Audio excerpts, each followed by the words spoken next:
Hey guys, and welcome to today's tutorial on another one of my favorite page styles.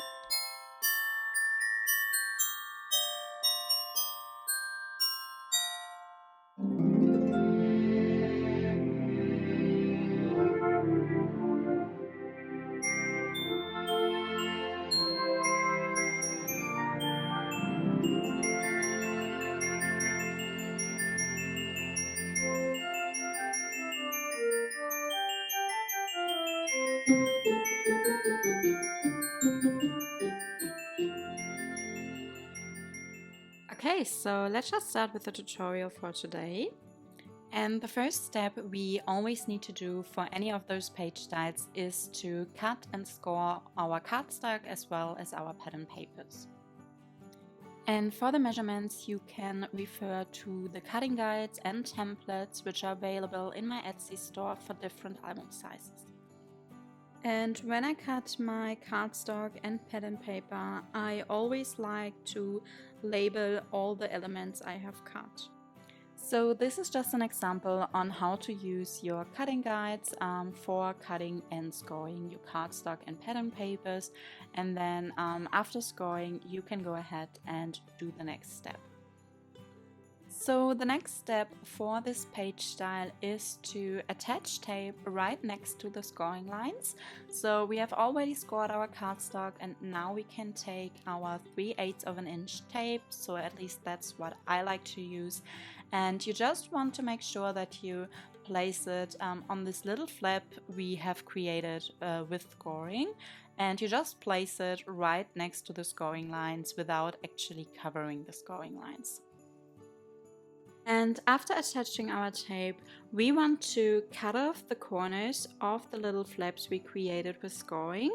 So for this, I like to turn around my cardstock and then I get my small scissors and I just cut it an angle right next to the scoring lines.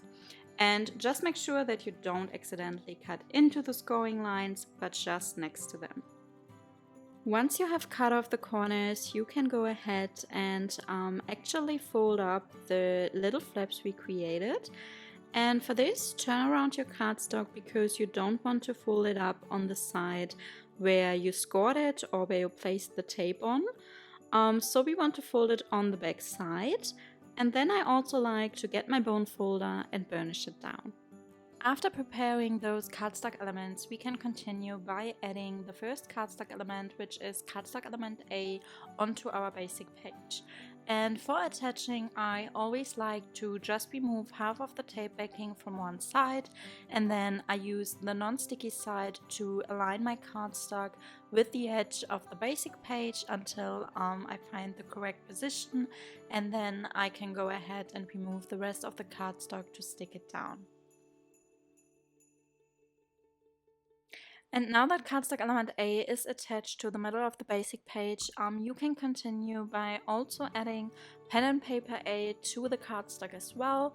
And for adding pattern paper, I always prefer using wet glue instead of tape, because by using wet glue, you are still able to move around the pattern paper and find the right position. And also for pattern paper A, as you can see, it's not the same size as the cardstock element A, so you just want this piece to be attached on the top of cardstock element A. And then for cardstock element B, which is going to be a pocket, I actually want to add a notch first. So you could definitely just skip this step and continue by adding the pattern paper B onto cardstock element B. But if you want to include a notch, you want to do that before adding the pattern paper. And you actually want to just slide your cardstock pocket as well as the pattern paper all the way under the notch punch, as you can see with the open side of the pocket, and then you can just go ahead and punch the notch, and then by just moving the pattern paper to the bottom, you will see that you get the perfect edge around the pattern paper. And then again, I just use my wet glue to attach pattern paper B onto the cardstock element B. So then we can add our pocket onto cardstock element A. So again, for this I like removing just half of the tape backing from the bottom of the pocket, and then I use the non-sticky side to align my cardstock element with the edge of cardstock element A. And then once I have found the correct position, I go ahead and remove the rest of the tape backing, and then you would be able to just open up the pocket to the bottom and remove the tape backing from the sides of the pocket and stick it down as well. And then we also need to cover up our cardstock element D with the pattern paper as well. And for this, I like to just round the corners first, but this is again optional. So I got my corner puncher here and I wound the corners on the pattern paper D as well as on the cardstock D. And then after wounding the corners, I just use my wet glue again to attach the pattern paper onto the cardstock element. And then the last pattern paper we need to add to this page style is the pattern paper for the basic page. So again, I use my wet glue here and then I just carefully slide it underneath cardstock element A, so underneath the belly band we have created. And you could actually also have done this step at the beginning, but yeah, I just like to do it in the end. And then for making the tag which I want to place inside of the pocket, I actually like using my template, and this template comes with the cutting guides, and I actually just backed it onto some chipboard so that I can use it over and over again in my page styles. And I just use it as a template. I get my pencil and I mark the corners as well as the hole for the ribbon in the middle.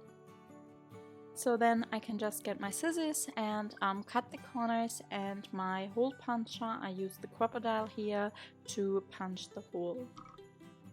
And what I also like to do when making tags is I grab a little piece of pattern paper, so just a square piece, and then I just place some wider tape on the back side. And then I just get my crocodile to punch the holes in the same size as I punched them onto the tag. And after punching the holes with a crocodile, I then get a circle punch, and this is actually a 1/2 inch circle punch.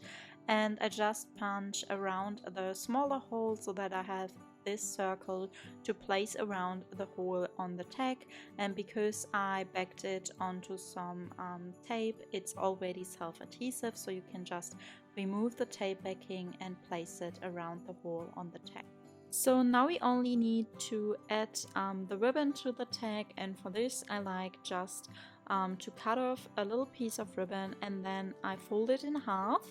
And then I just pull it through the hole on the tag, and then again I take the ends of the ribbon and pull it through this little loop we have created before pulling slightly on the ends of the ribbon. And because I noticed that my ribbon was quite long, I actually got my scissors to give it a little trim. And then I also took my lighter to burn the ribbon on the ends, because this way I can just prevent them from ripping apart so easily. And that's it for today's page style. So we have created a large belly band with a tag pocket, and behind the belly band I like to keep this very large photo mat, so you could actually use this for photos or you could use it for journaling as well. And then for the tag, you also can use it for journaling, or I would actually prefer to add 2 full-size photos on it. You can actually add 2 4x6 photos for the 8x8 inch mini album size and 2 3x4 inch photos for the smaller album size. So yeah, I really hope that you enjoyed today's tutorial. And if you did so, I would love to get your feedback in the comment box down below. And of course, it would also mean a lot to me if you could give this video a like, a thumbs up, and subscribe to my channel if you haven't already. So I hope that you are having a great day, and I would love to see you in my next video.